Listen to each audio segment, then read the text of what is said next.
After school, the air was alive with chatter, when suddenly she appeared.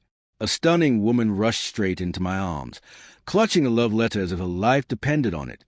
Her gaze was soft, almost trembling, and in a voice dripping with longing, she whispered, "Makoto, this time I'll never make you wait 20 years again." I froze, my mind blank, my body stiff. And then I noticed him, the man standing across from us. His face pale, his eyes wide, his heart breaking right there in the open. Shock, pain, disappointment. And before I could even process any of it, the screen of reality seemed to flood with a storm of bullet comments. Words sharp as knives. Heartless woman. Gold digger. Materialistic tramp. The story unraveled before me like a deja vu I never asked for. They whispered about another life, a man who gave her everything, cared for her even after a car accident left him in a wheelchair for over a decade, a man she still abandoned. Now, reborn, she hadn't gone back to him. No, she had run straight into my arms. The so-called supporting role. The comments only grew harsher. A cheap woman waiting for karma. Another voice, cold but gleeful. The male lead will rise, find someone better, richer, more beautiful, and she'll be stuck with that pathetic supporting role forever. And then, the cruelest line yet, just wait until the class reunion 6 years later, when they're humiliated in front of everyone.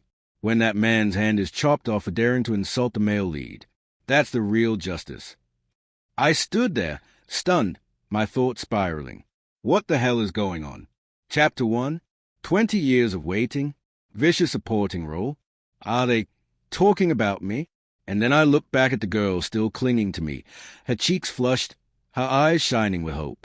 "Makoto," she said softly, "in this life, we'll never miss each other again.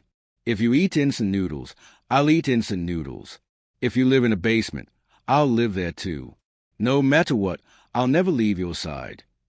It should have sounded romantic, but instead, I could only frown. Why is she cursing me like this? Why do I have to be stuck with instant noodles in a basement? The crowd cheered around us, chanting, "Be together, be together." The comments buzzed like angry bees. They remembered every betrayal, every mistake, every twisted detail of a story I didn't even know I was a part of. Finally, I pushed her gently away, cleared my throat, and let out the only truth I had. "Listen, little sister, don't do this. To you, it might feel like some grand, romantic confession. To me, it's just awkward. We don't even know each other. If the roles were reversed, you'd be calling the cops on me." I straightened my shoulders, my tone calm but firm. "I get it. You've got feelings, but women will only slow me down. I've got problems to solve, a future to chase. Not this." And with that, I turned, coat sweeping behind me. I walked away, leaving her frozen, speechless. The crowd gasped. The comments exploded. And all that remained was my silhouette, untouchable, glowing in the late afternoon light. The comments roared again. "Wait, this isn't how the story's supposed to go. The male lead falls for her at first sight." Others argued, "He's playing hard to get. Just watch. They'll end up together." But me? I wasn't listening. I slid into my Maybach, slammed the door, and drove away. If this was a novel, then fine, I'd rewrite it myself. Willow brushed her hair back, slow and deliberate, half lazy, half flirtatious. A soft laugh slipped from her lips. "Makoto, stop pretending. I know you like me." Then her expression turned serious, almost mysterious. "To tell you the truth, I've been reborn. I can foresee the future." She leaned closer, voice dripping with conviction. "In this world, choices and environment matter more than hard work. Studying is pointless. I learned that the hard way. In my last life, I buried myself in books, fought my way into a top university. And for what? The workplace chewed me up and spat me out. Discrimination everywhere. Being a woman wasn't just my gender. It was my disadvantage. No matter how hard I worked, I was forced to quit." Her words spilled faster now, like she'd been holding them in for years. "But heaven gave me another chance. I know how the future will unfold. You don't even need to study. Makoto, just follow me. Do as I say, and you'll make a fortune, rise above everyone. I just stared at her, stunned. Where did she get the audacity to try and guide me? And then the bullet comments rained down. This shameless woman actually dares to talk. The job posting clearly said, frequent business trips, heavy physical work, recommended for men. Before she joined, she complained it was sexist. After joining, she complained the trips were unfair, that physical work should only be for men. Another cut-in. She quit, drained George's savings to open a store, then let a friend trick her into a women-only gym. Bankrupt in months. Night spent clubbing, drunk, until the car crashed that left her disabled. And the comments grew crueler. She pretended to be single online, but the moment she was injured, afraid George would leave, she cried on video, begging him to marry her. The truth of her past life unraveled before me. George, working himself to the bone by day, caring for her by night, his own life shackled in debt and sacrifice. I couldn't help it. A sharp thought crossed my mind. George, what a top-tier simp. Rare enough to be put on display in a national museum. I lifted my eyes at Willow and said flatly, Rebirth? Really? If you're reborn, then tell me, what stocks will rise in the next 10 years? Which industries will dominate? Her eyes lit up instantly. She rattled off names of companies not even public yet. I memoized everyone, then sighed. Even if you tell me this, how do I know it's real? Anyone can make things up. I looked her square in the eye. The truth is, I don't like you. Right now, I just want to study. I'm not interested in dating. Stop bothering me. I gave a bitter laugh. You think being rich means I don't feel pressure? I'm not even the only child in my family. Do you know what the air fight looks like? It's blood and storm. I don't have time to waste. She reached for me, desperate, but I ignored her, walked straight back into the classroom. The bell rang the second I sat down, and for a moment, even I could feel it. The quiet authority of a king had entered the room. Days later, I finally crossed paths with George. We both made it into the national competition selection. The rules were brutal. One slot, head-to-head. Winner takes all. At first glance, George seemed plain, even introverted. But when I looked into his eyes, I saw it. That burning determination. No greed, no selfishness, just a raw will to win. The love-struck fool from his past life was gone. Good. That meant I could face him without holding back. When the results were announced, I rushed forward, only to find my name missing. Disappointment stung hard. I had trained, prepared, pushed myself for this. Then, the bullet comments came crashing in again. Here we go. Another round of torturing the male lead. Can't this bitch leave him alone? And there she was, Willow, walking straight toward George, her voice sugary sweet. George, give up the competition spot, okay? Makoto's been preparing for so long. You'll still get into a great school without it. Please, don't fight him for it. The crowd gasped. The comment howled. Unbelievable, the frustration of not being able to slap her through the screen. I was furious. What the hell was that supposed to mean? That I couldn't get into a good school without this contest? Even I wanted to slap her. George's face hardened, his voice sharp. Makoto's been preparing. Yes, but so have I. The school set the rules. How can I just give it up? Willow's eyes filled with reproach. George, why are you being so petty? Losing won't hurt you. In our last life, you still got into your dream university, didn't you? I'm begging you, okay? Her tone was so nauseating it sent chills down my spine. But George stood his ground. I earned this spot on my own. Why should I give it up? And that was my cue. I clapped my hands, stepped forward, and stood shoulder to shoulder with him. Exactly. Why should he give it up? I turned to Willow, my voice cold. Classmate, stop ruining my reputation. I lost, fair and square.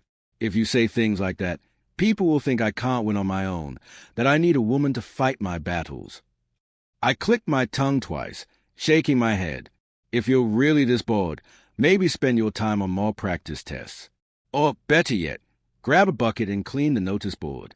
Looks like it needs it, and honestly, you'd be perfect for the job.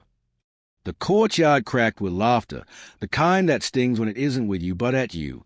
George looked stunned, caught between disbelief and relief, while I just offered a calm smile, the kind that says, this is exactly how it should have gone. Willow, though, her face twisted. Her excuses tumbled out fast, desperate, like she could patch the cracks with words. Makoto, I didn't mean. I raised my hand, palm out, slicing her words in half. My voice was flat, sharp, final. Don't disgust me. If you really cared about me, you'd stop meddling and just stay away. Distance from fools is the only peace I need. The crowd froze. Even the scrolling bullet comments hanging over our heads were confused. Wait, wasn't Makoto supposed to play the villain? Why is he backing George instead of humiliating him? Didn't the script say he was after Willow? But no one could deny it. My roast landed. It hit like lightning, and Willow's face told the whole story. I toned, patted George on the shoulder like a brother, and said what no one expected. Don't listen to her. You're good. You beat me fair and square, and you're going to shine in that competition. For a moment, he just stared. Then, slowly, he smiled, relief softening his face. The bell rang, the crowd thinned, and we walked away, leaving Willow frozen in silence, her lips pressed tight, watching me disappear down the hallway. Weeks later, George did exactly what I said. He soared in the national competition. Teachers and students celebrated him like a hometown hero. Everyone was proud. Everyone except Willow. She wore her disdain like perfume. One afternoon, as I left school late, I saw her cornering George in the hallway, spitting venom wrapped in superiority. You're showing off just to get my attention. Don't pretend otherwise. If we could start over, we'd choose different lives. George didn't flinch. His voice was steady. This is my life. Whoever I like or don't like is none of your business. I'm not chasing you. It was a kind of answer anyone saying would respect. But Willow twisted it, like she always did. Then why are you always in front of me? First in class, first in competitions. Teachers assigning you to tutor me. Don't tell me you didn't ask for it. You've been tying me down from the start. George laughed in disbelief. Or maybe, just maybe, the teacher was sick of your grades dragging so low, and I was the obvious choice to pull you up. But she didn't budge. Liar, you'd do anything to get close to me. That's when I'd had enough. I stepped in, my jacket sweeping like some divine entrance, halo included. George, your homeroom teacher wants you. Are you on cleanup duty? Need help taking out the trash? My eyes flicked to Willow. The message landed.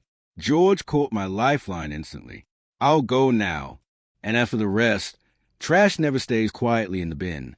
If you clean it up too soon, you'll only get your hands dirty. He left with a smile. Smooth. Effortless.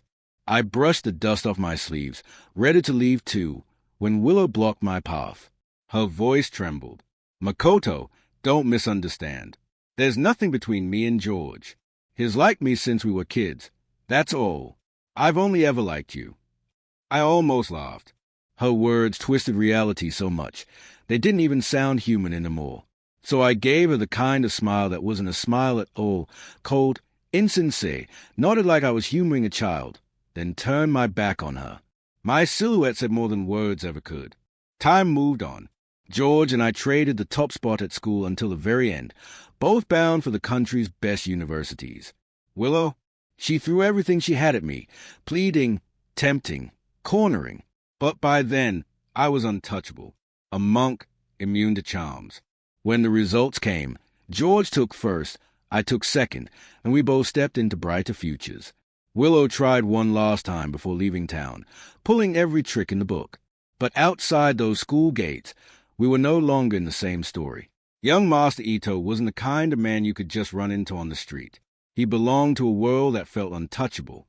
Meanwhile, I slipped quietly into university life.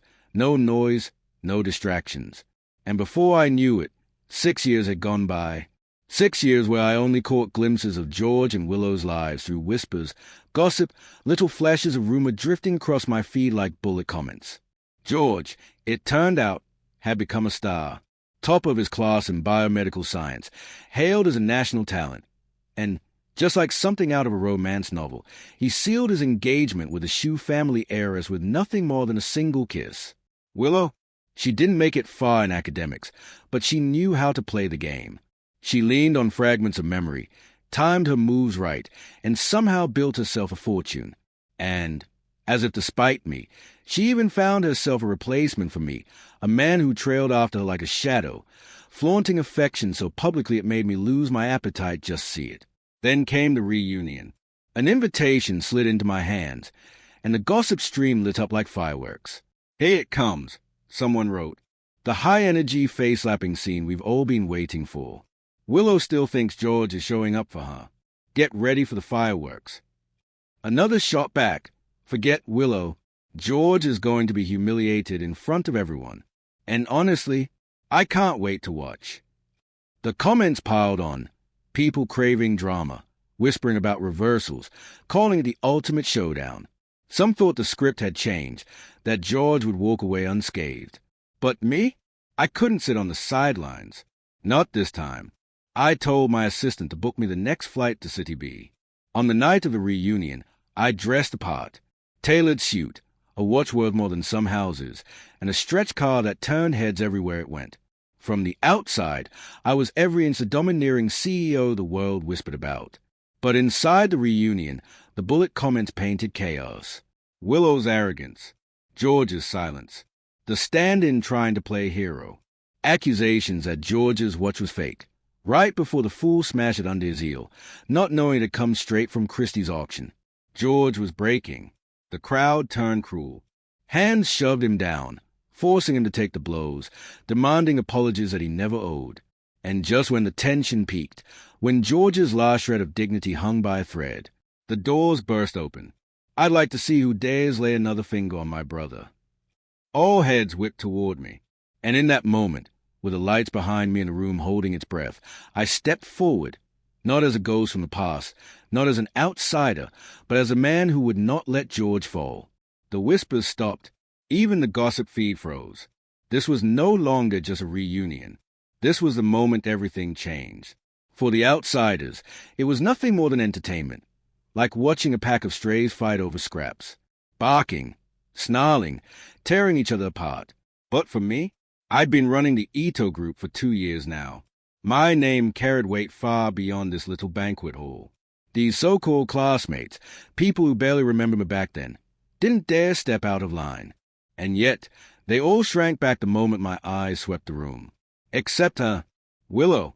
She froze when she saw me, but only for a breath.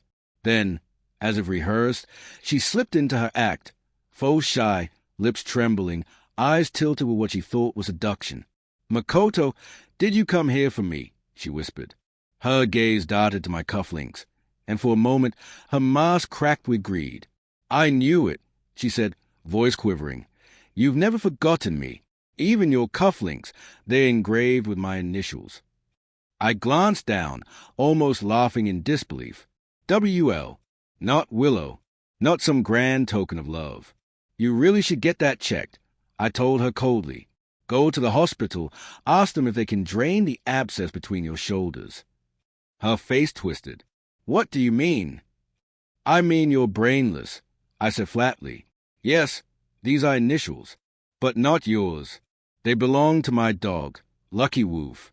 Had him for 10 years. Willow's smile shattered, and in the silence, the bullet comment chorus lit up like fireworks. Wait, so all this time, those cufflinks weren't about her. He meant his dog? She built her whole fantasy off of one line. Delusional. No wonder the story derailed. He never liked her to begin with. But before she could recover, George stepped out from behind me, voice sharp enough to cut glass. "You call me shameless. Willow, look at yourself. You insulted me, destroyed my property, even laid hands on me. There are cameras here. Every second is recorded. I'll see you in court, and you'll pay." The so-called stand-in, the one with dyed green hair pretending to be me, snapped back to life. He shoved himself in front of Willow, puffing out his chest. "Compensation? Don't make me laugh. That busted watch of yours, if it were real, it'd cost tens of millions. You think you could afford that? Hey!" He sneered. I'll give you $20 and call it even. I bent down, picked up the watch, and studied it. A rare edition, unmistakable. A treasure in the wrong hands. I sighed. Wild boars don't recognize fine grain. Handing it back to George, I thought we were done, until the fool grabbed George's jacket off the floor. And this? He waved it like trash. I've never even seen this model. Who are you trying to fool? Might as well stamp fake right across it. He tossed it down and ground his heel into it. Twice. The room went quiet. I cleared my throat, pointing at the jacket. Excuse me. There's nothing fake about this. Its value is about... I raised 6 fingers. 60,000, someone guessed. I shook my head. Add 2 more zeros. Gasps rippled through the hall. 6 million. They could barely breathe. But the green-haired fool still stood tall, neck stiff, face red. If that's real, I'll get on my knees, Q-Tao 3 times, and call him Dad. I frowned. Sorry, but who even are you? Isn't this supposed to be our class reunion? He slung an arm around Willow. I'm her boyfriend. But Willow instantly pushed him away, disgust flashing across her face. His smile cracked. I turned to George, my voice steady. Give them the figures. Let them know what they've really done. George didn't hesitate. Calm, precise, each word measured. The watch you smashed was bought at Christie's for $30 million. The suit you stomped on, handcrafted, private order, $6.5 million. As for the assault, his gaze swept the crowd. I will sue, and you will apologize. The room fell into silence. Not a bark left. He stepped forward, commanding the room with the weight of a king on his throne. His voice cut through the noise. You apologize. His finger dropped like a gavel on the man before him, then swung toward the woman. You too. Apologize. And pay up. I doubt this man can afford it, but maybe if you scrape together everything you own, you might just manage. Then his gaze swept the room, sharp, merciless, like an emperor surveying his trembling court. As for the rest of you, if you spoke out of turn, step up and apologize. If you stayed quiet, keep it that way. And remember this, when you do wrong, you pay the price. The bullet comments exploded. Holy hell, this is the first time I've seen a male side character act as badass. Boss, forget pointing at them. Point at me. I'll be your loyal henchman for life. The intimidation worked. A few classmates shuffled forward, heads bowed, muttering apologies to George. But then, Willow. She stayed quiet at first, then broke into laughter, sharp and bitter. Makoto, don't let George fool you. I've been with him long enough to know his nothing. Him getting rich? That would be a miracle. Her words stirred whispers. Exactly. Didn't he even claim his wife's an heiress from the Shu family? What a joke. Willow's eyes narrowed at George, her voice dripping with disdain. You... a wife? Please. Everyone here knows you've been obsessed with me for years. You even came to this reunion just for me. Stop pretending. George smiled, cold, self-mocking. You're right. I'd love to go back and slap myself for ever falling for someone so shameless. I must have been blind. But Willow, how many times do I have to say this? I don't have feelings for you. I'm married. I have a family. And honestly, if anyone looks desperate here, it's you. Always running toward me, clinging like a parasite. Maybe it's you who can't let go. Her face burned red. She snapped back, voice trembling but venomous. Me? Still care for you? Don't be delusional. The only man in my heart is Makoto. Anyone else was just a fling. Makoto froze, staring at her in shock. I, on the other hand, was disgusted. But Willow wasn't done. She scoffed. And George, just saying you're married doesn't make it true. Who here actually believes you? If you're really married, then prove it. Tell us, who's your wife? George's reply was sharp, impatient. Anna. My wife is Anna. Willow threw her head back and laughed so hard it echoed across the hall. Anna? Please. If she's really your wife, then call her here. If she walks through that door, we'll kneel, apologize, pay you double for the damage. But if she doesn't, you'll crawl out of here barking like a dog. Bullet comments flew like wildfire. This vile woman has no shame. Didn't she ruin George's savings last time and still guilt-trip him? Classic manipulator, always blaming someone else. George ignored the noise, but Willow sneered again, turning to Makoto. See? He's nothing but a fraud. But with me by your side, Makoto, the Ito group will soar. Unlike George, who'll stay worthless forever. My patience snapped. I was ready to strike her down when a voice, cold, steady, laced with fire. Who says my husband is worthless? The banquet doors swung open, golden light spilling across the floor. 2 lines of bodyguards stepped inside, flanking the entrance. And then, Anna, the heiress of the Shu family, dressed in a custom gown, moving as if time itself slowed to let her through. Her entrance was cinematic, the kind that stole every breath in the room. Bullet comments went wild. It's Anna Shu herself. Here we go, the real face-slapping begins. And in that moment, silence blanketed the hall. Whispers trembled in the air. It really is Anna. She's George's wife. I'm screwed. I just called him a loser dreaming of marrying her. The tables had turned. The moment Anna stepped into George's arms, Willow froze, wide-eyed, speechless, as if her whole world had just collapsed beneath her feet. Anna leaned against him gently, her voice sharp with disbelief. Honey, weren't you supposed to be at a conference? What are you doing in this doghouse? George only crossed his arms, irritation flashing in his tone. You sure took your time. A little later, and I'd have fixed this mess myself. Willow's lips trembled. George, you're really married? How? How could this be? Haven't you always loved me? But Anna's eyes had already locked on George's bruised face, her expression turning ice cold. Her gaze swept the crowd like a blade. Who hit my husband? She demanded. And just like that, the entire room shrank back, leaving Willow and her trembling standing exposed in the middle. The man cracked first, voice quivering, knees buckling. No, I didn't mean to. It was him who started it. I swear. But Anna didn't even spare him a glance. With one sharp command, guards! The room darkened as massive bodyguards closed in. The stand-in collapsed, clutching at Willow's sleeve for help. But she just stood there, frozen, staring at George as if she didn't even recognize him anymore. Desperate, the man begged, forehead slamming against the floor. George, I was wrong. I'll apologize. I'll kowtow. Just don't lower yourself to me. Anna waved her hand like brushing away dust. Whichever hand touched my husband, break it. And in minutes, his screams were dragged away into the night. I almost laughed. So this was that infamous scene, the side character losing his hand.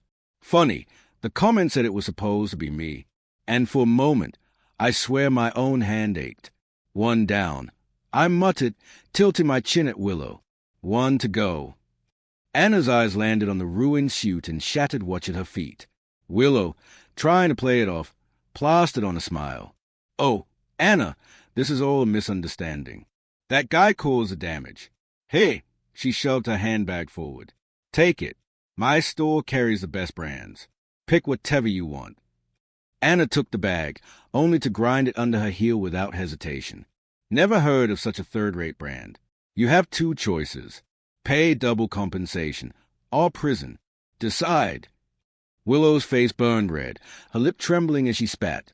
Fine. Today's my bad luck. I'll pay, but don't think I need you. One day, I'll succeed on my own, and you'll be the ones begging. I couldn't help but cut her off, calm and merciless. Still can't read the room. Can you? That brain of yours is pure pork. You think foreknowledge makes you invincible? Pathetic. The world changes with a butterfly's wing. One deal shifted, one company bought, one competitor moving faster, and your so-called future collapses. Without true vision, you're just another wave crashing on the shore. Her mouth opened, then closed again. No comeback, just silent rage boiling beneath her skin. Anna's voice cut through the silence like a knife. Willow, enough. You have 30 minutes. Either pay, or the only door you'll see is to a police cell. And if I change my mind, the price won't just be money. For the first time, real panic flashed in Willow's eyes. She snatched her phone, calling her assistant to bring cash. Still arrogant, still trying to save face. But moments later, another call came. And this time, her mouth chattered. What do you mean there's not enough money? How could there not be? Weren't there tens of millions in the account? Bullet comments lit up in my head, laughing at her stupidity. After all, when you blow fortunes on yachts, mansions, and endless luxury, no amount of millions can keep up. The whispers started small, like a ripple through the reunion hall, old classmates leaning in, voices dipped in mockery. Didn't Willow always post about her glamorous life? Maybe it was all just smoke and mirrors. The words cut sharp, and Willow heard every one of them. For a woman who lived off vanity, gossip was poison. But when she looked toward George, hoping for even a flicker of support, all she saw was Anna kneeling beside him, tenderly wiping the blood from his face with a handkerchief. They looked like a painting of quiet devotion. Willow, on the other hand, stood alone, shaking with rage. She couldn't ask for money now, not here, not in front of them. Instead, she shoved her way through the crowd, phone pressed tight to her ear, barking orders at whoever dared pick up. By the time she hung up, her voice was hoarse and her fury boiling over. George simply sighed. It's been a long day. Let's go home. Anna slipped her arm through his, her eyes sweeping the room with a cold, contemptuous glare. Then she pointed, finger aimed at Willow like a dagger. Everyone else can leave, but she stays until the money arrives. If it doesn't come in 20 minutes, take her to the old estate basement. The bodyguards responded in unison, their presence like shadows cast by a mafia meeting. Silence fell, thick, suffocating. No one dared breathe too loudly. That's when I stepped in. Blocking George and Anna's path, I raised my hand. Not so fast. Ito Group. Makoto Ito. Let's talk. Because I wasn't here just to save George or humiliate Willow. I came to build a bridge with the Shu family, to carve my own place in this story. In the lounge, over steaming cups of tea, I laid out my proposal, an Alzheimer's drug, a breakthrough that could change lives. My grandfather had suffered from the disease, and I promised myself I'd do everything in my power to spare others that same heartbreak. George read every page slowly, carefully. I didn't rush him. My confidence was steady, my resolve unshaken. And at last, he smiled. Mr. Ito, I agree. Anna nodded. If my husband has agreed, the Shu family has no objections. In that moment, the deal was sealed. I was no background character, no cannon fodder. This was my story, and I had just taken control of it. As for Willow, she scraped together the money at the last second, barely escaping the fate Anna had promised. But her troubles didn't end there. Within months, her company collapsed, her employees unpaid and furious. When one of them exposed her for embezzlement, her empire crumbled overnight. Desperate, she begged George for help. He didn't even grant her an audience. She turned to me, drenched in rain, mascara running like ash on her face. But I was too deep into research, too focused on the future to waste a second on her past. And so, alone, she tried to run. But fate wasn't done with her yet. One stormy night, her car swerved out of control, slamming head-on into an oil tanker. That was the final chapter of Willow's charade. The crash was brutal, metal twisted, glass shattered, and in an instant, her fate sealed. It was almost poetic, in a tragic way. Just like before, she didn't escape destiny. Only this time, the cool hand of fate struck 15 years earlier. And unlike her past life, there was no loyal husband waiting by her side, no gentle caretaker to shoulder her pain. What awaited her now was far colder, whispers of disgust, the sting of spit, and a wheelchair rolling straight into the shadows of a prison cell. 4 years after, the bullet comments vanished from my vision, leaving me in silence, until, 4 years later, they returned. Harsh, merciless. The manipulative coquette couldn't handle prison, loss of mind, ended it all.